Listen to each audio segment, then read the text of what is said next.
Nós vamos fazer a leitura do estudo do capítulo 5, Bem-aventurados aflitos.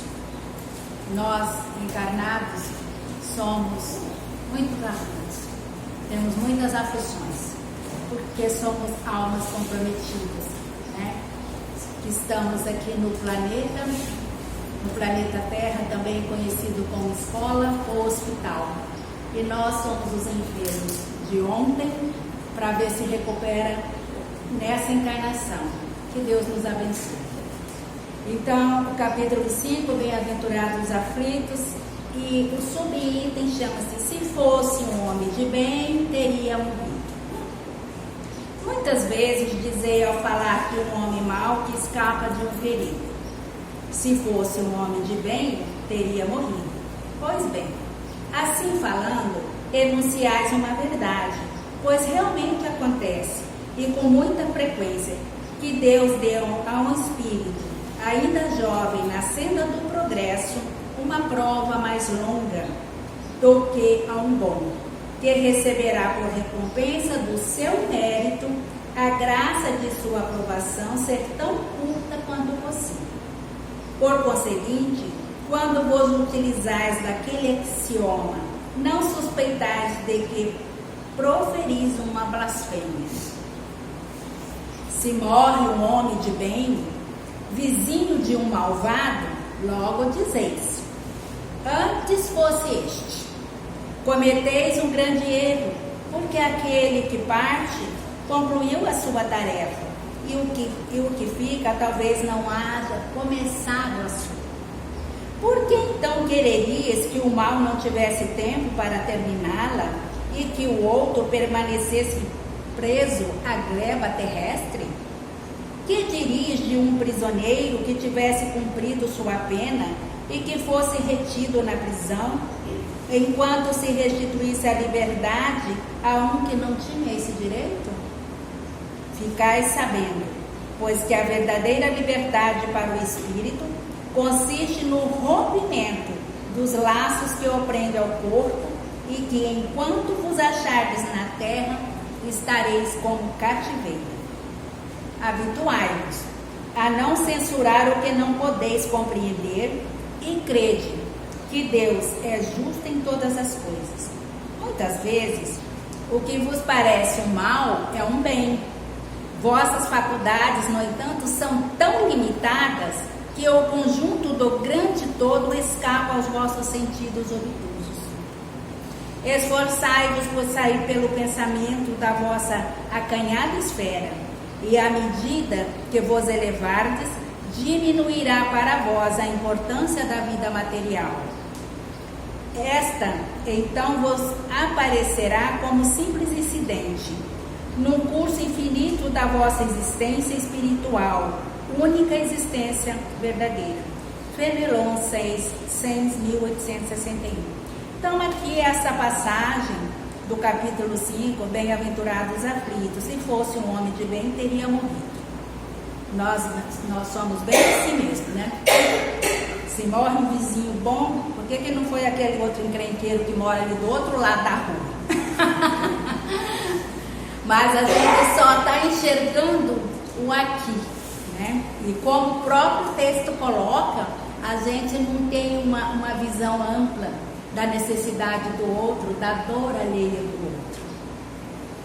Então, analisando aqui o texto apresentado, verificamos que Deus concede a todos nós a oportunidade da reencarnação para aprimoramento moral e espiritual de cada filho, ou seja, o homem bom ou o homem mau, que se encontra ainda no desvio da caminhada.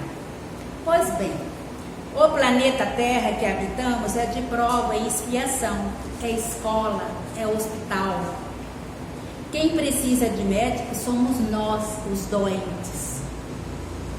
Porque Jesus não veio para curar os sãos, ele veio para curar os doentes.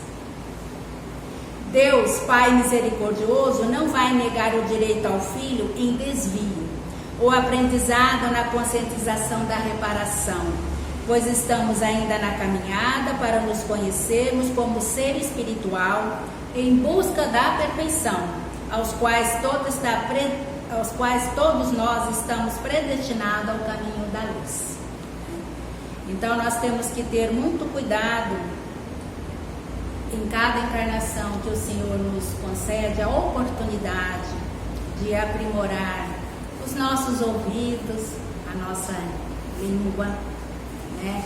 Saber ouvir muito bem e filtrar o que você está ouvindo, né? Olhar para a dor do outro como se fosse a sua dor, né? Porque como o texto próprio coloca, né? Aquele mal ficou e o bom desencarnou, mas o mal ficou porque ele está desviado do caminho, ele ainda não se encontrou, mas a gente já julga, né? Morreu o vizinho bom, mas aquele do outro lado da rua é que devia ter ido. É muito comum o fato de pessoas que vivem no caminho do bem, da paz, de consciência e trabalham em consonância com a lei divina, desencarnarem em breve tempo.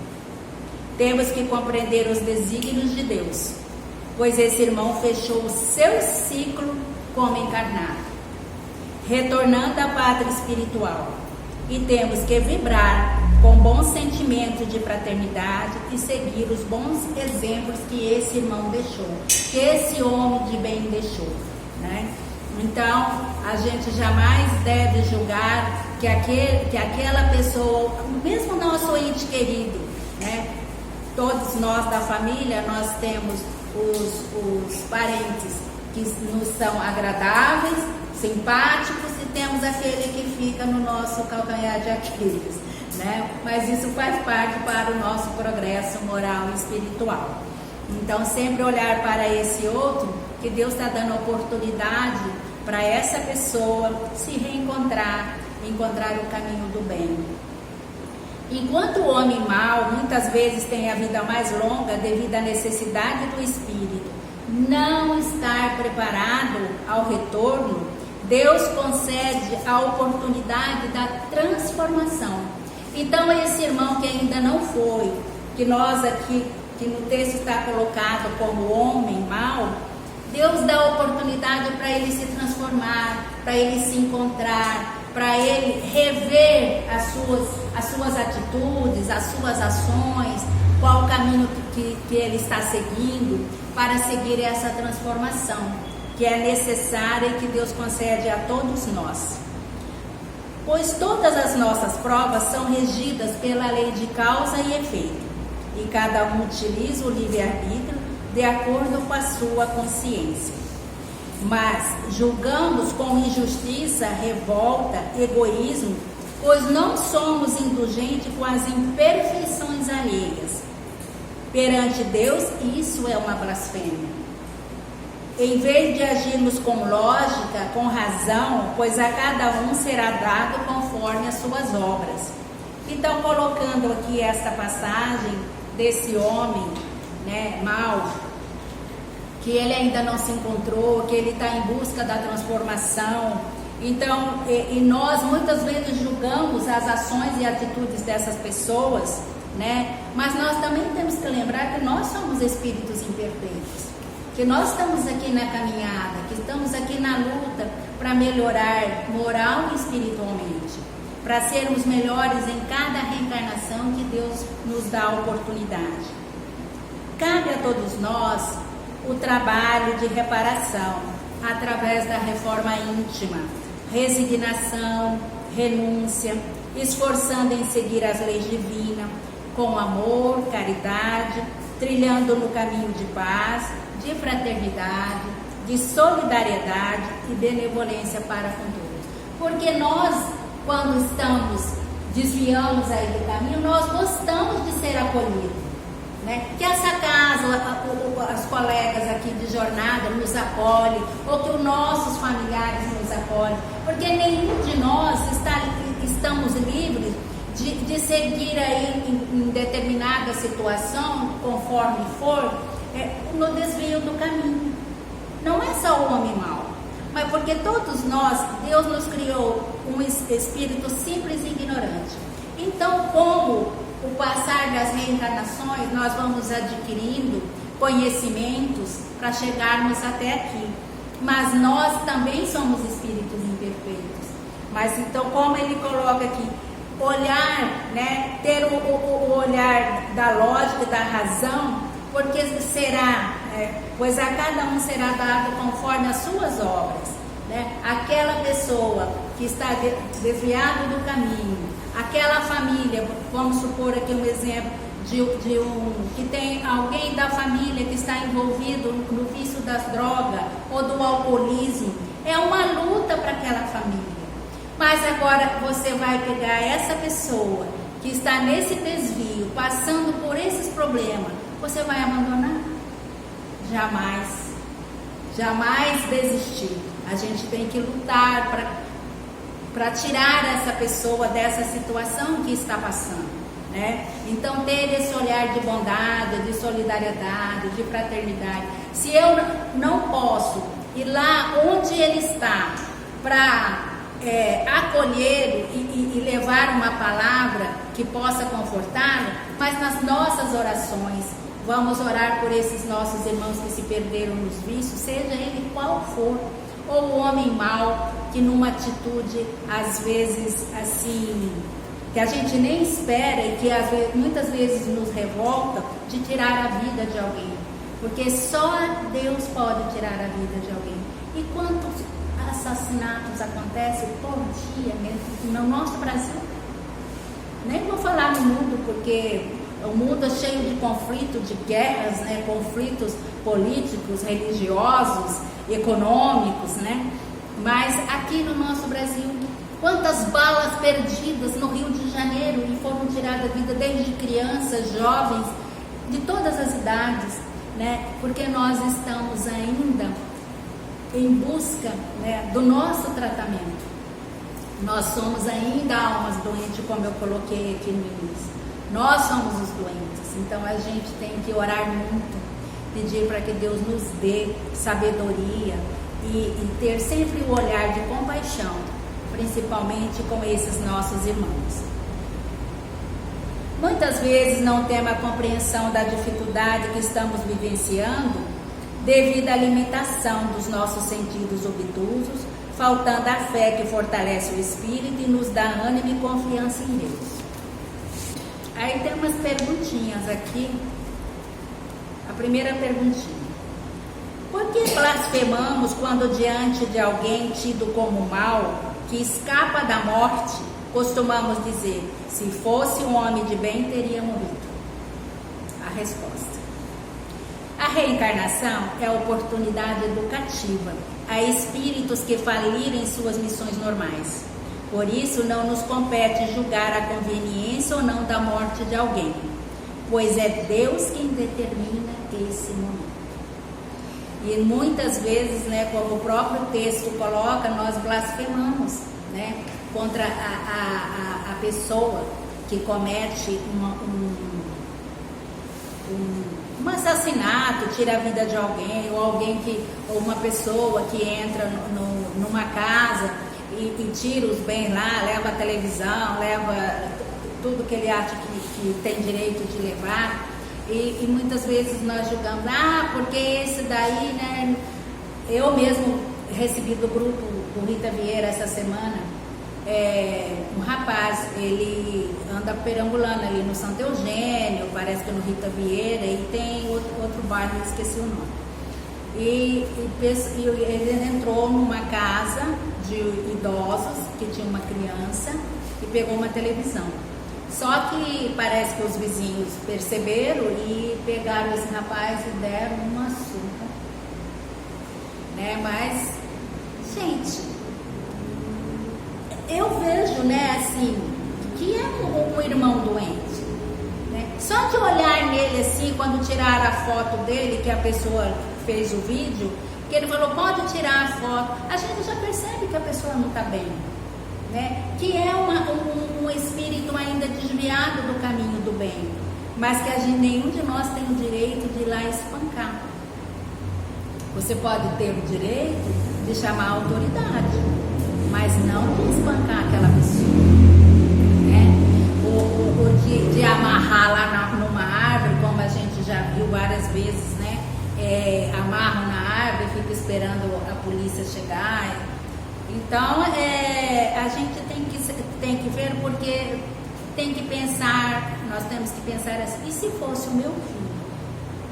E se fosse o meu irmão? Se fosse alguém da minha família, eu gostaria que alguém batesse? Ele está desviado do caminho? Sim, está. Mas nós temos que compreender que esse espírito é uma alma doente, que necessita de oração, que necessita de acolhimento, porque mesmo quando ele vai lá para o presídio, eu particularmente não vejo que essas pessoas, elas são, como é que fala? Ressocialização. Pelos os comentários que nós vemos na televisão, os documentários, eu não vejo isso, né? E isso é muito triste, porque quando uma pessoa, você está precisando de alguém, mesmo na sua casa, e falar que é um ex-presidiário, olha, eu preciso trabalhar, mas eu sou uma ex-presidiária, a gente já fica meio com o pé atrás, né? Então, assim, a gente tem que ter muito esse cuidado para não julgar. O pré-julgamento é complicado, porque, como diz o Evangelho, conforme você julga, você será julgado pelo Pai. Então, a gente tem que ter bastante esse cuidado. Continuando aqui. Deus dá ao homem de bem, como prêmio de seu mérito, a graça de ter tão curta quanto possível a sua aprovação. Então, aquele homem bom, né? Esse homem bom, ele vai desencarnar porque ele fechou o ciclo dele. Ele cumpriu a sua missão, né? Então, aí nós queremos que a pessoa fica presa aqui conosco. Basta que quando tenha alguém enfermo, em estado grave, num hospital ou numa UTI, o que a família pede? Oração, não é? Mas a oração não é para partir, a oração é para a pessoa ficar. Exatamente. Né? E nós não temos esse entendimento que às vezes chegou o momento da pessoa partir. E às vezes a gente quer que a pessoa fique ali, como eu coloco o texto, a gente quer que o espírito fica preso à gleba terrestre, como nós ainda estamos, com as nossas aflições, né? Então a gente se prende muito a isso. E nós temos que entender que às vezes determinadas situações, aquela pessoa, aquele espírito tem que passar por essa prova para que ele seja liberto, para que ele possa retornar à pátria espiritual mais livre, que ele cumpriu a sua missão. Sempre quando pede oração para mim, eu falo: você quer a oração para a pessoa ficar ou você quer que eu faça oração para a pessoa partir? Porque depende do estado que a pessoa está, né? De repente está numa UTI 10, 15, 20 dias, um mês, 30 dias, entubado, naquele sofrimento, aquela aflição para aquela família.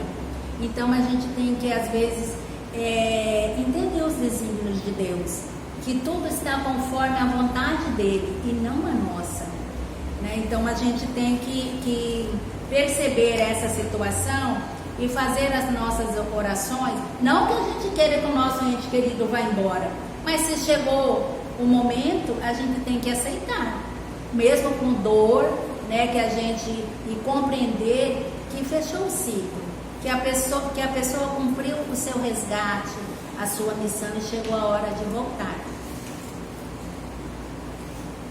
O que devemos fazer para diminuir a importância que damos à vida material? Buscando valores que nos despertem para as realidades espirituais, cultivando pensamentos elevados e procurando viver de acordo com o Evangelho. A existência espiritual é a única verdadeira. Então, nós nos apegamos aqui, quando estamos no planeta Terra, aos bens materiais, ao muito ter e pouco ser. E nós, quando fecharmos os nossos olhinhos e retornarmos à pátria espiritual, o ter não vai contar. Não adianta ter o carro do ano, morar no Alphaville, ter dinheiro no banco, porque você vai chegar lá com a sua mala.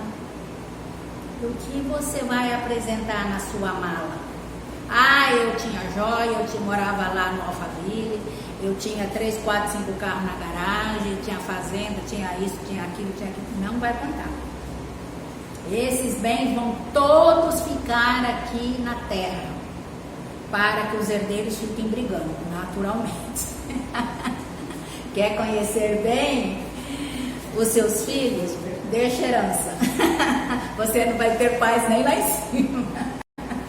Então, a gente tem que pensar no ser. Porque eu sou um ser espiritual, cada um de nós é um ser espiritual. E o que nós vamos levar daqui? O aprendizado, né? O nosso aprendizado enquanto cristão, que todos nós somos, enquanto espíritos eternos que somos. Então, ter sempre em mente que nós precisamos sim do ter, mas um ter, o básico, não com gastos que, às vezes, vamos supor assim, uma pessoa gasta 100 mil reais numa bolsa de grife, sendo que com 100 mil reais uma pessoa precisa de uma casa para morar, né? Então você vê a disparidade e a desigualdade social, né? O pensamento de um e o pensamento do outro. Então nós temos que pensar sempre nisso, que daqui não levaremos nada, que nós somos espíritos eternos, que vamos sim ajustar as nossas contas, como todo ser humano que vem na reencarnação, no projeto que nós fazemos antes de virmos, prestar as contas, levar nossa mala ou o nosso livro. Uns chamam de livro, outros chamam de mala. Então a gente tem que ter muito esse cuidado do que nós vamos levar na nossa mala, né? Os bens materiais ficarão, mas aquilo que você fez em benefício do próximo, aquilo que a sua conduta diante da sua vida familiar, social, profissional que você teve, isso sim será contado, né? A sua benevolência, a sua indulgência para com o outro, se você teve um olhar caridoso para com o outro, isso será contado, né? Então isso é uma reflexão para todos nós. E eu achei lá no Momento Espíritas, os bons morrem cedo. É uma página que tem com vários conteúdos, e eu achei bem interessante para encerrar isso aqui e concluir. Eu vou ler para vocês. Quando morre alguém cuja reputação é de bondade e desprendimento, ouve-se muitos lamentos. Frases como: que pena, era tão bom, somam-se as outros tipos, os bons vão primeiro, os bons Deus deseja para si, os maus ficam por aqui mesmo.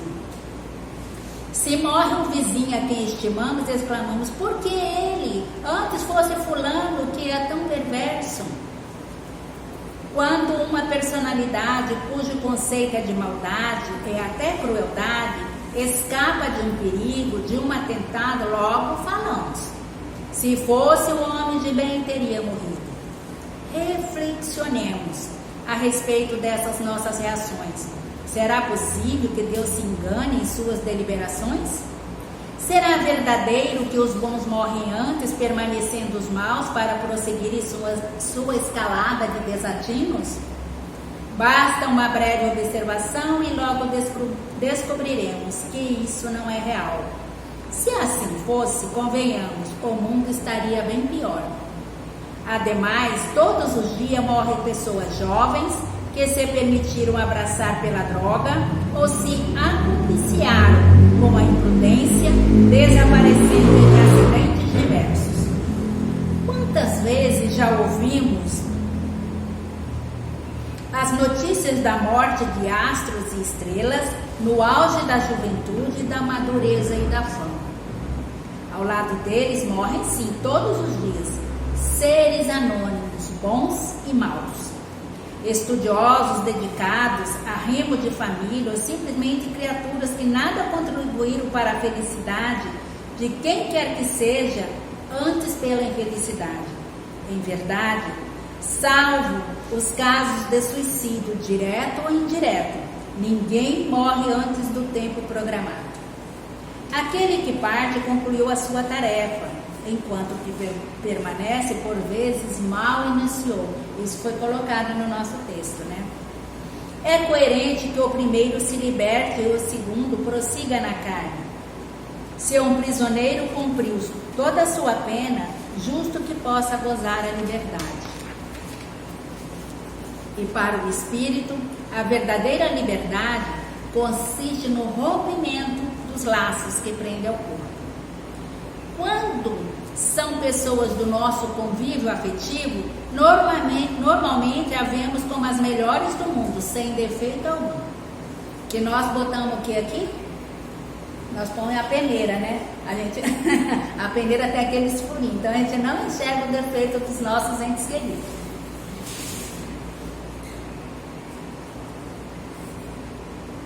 Por isso, quando se vão para o outro lado da vida, achamos que foram antes do tempo. Entretanto, a justiça de Deus jamais falha e tudo está correto. É assim que temos sempre entre nós espíritos dedicados. Lembramos do médium mineiro Francisco Cândido Xavier. Serviu a humanidade sendo o medianeiro dos espíritos, corações de pais, esposos, irmãos e amigos, e namorados, e foram consolados pela mensagem dos seus amores. Mensagem vinda através das mãos da sua mediunidade. Madre Teresa de Calcutá morreu aos 87 anos de idade. Desde a juventude dedicou-se aos pobres mais pobres, espalhando suas casas de caridade pelo mundo afora. Com eles, outras tantas vidas envelhecem no mundo servindo ao semelhante. Habituemo-nos a não censurar o que não podemos compreender. Muitas vezes o que nos parece um mal é um bem, e somente as nossas faculdades limitadas não nos permitem perceber. Francisco Cândido Xavier psicografou mais de 4 centenas de livros.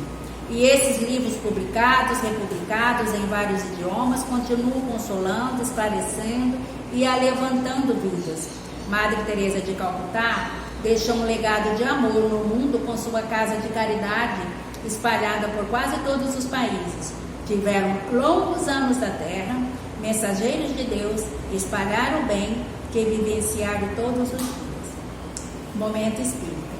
Concluindo, a conclusão da nossa palestra de hoje. Não compete a nós julgar se é conveniente ou não o momento da desencarnação, mas sim a Deus, que em sua infinita bondade e por acréscimo de misericórdia determina esse momento. A bibliografia minha foi o Evangelho, do Allan Kardec, Centro Virtual de Divulgação dos Estudos Espíritas, Portal Consolador e Momento Espírita. Que Jesus nos abençoe e nos dê paz e serenidade para todos nós.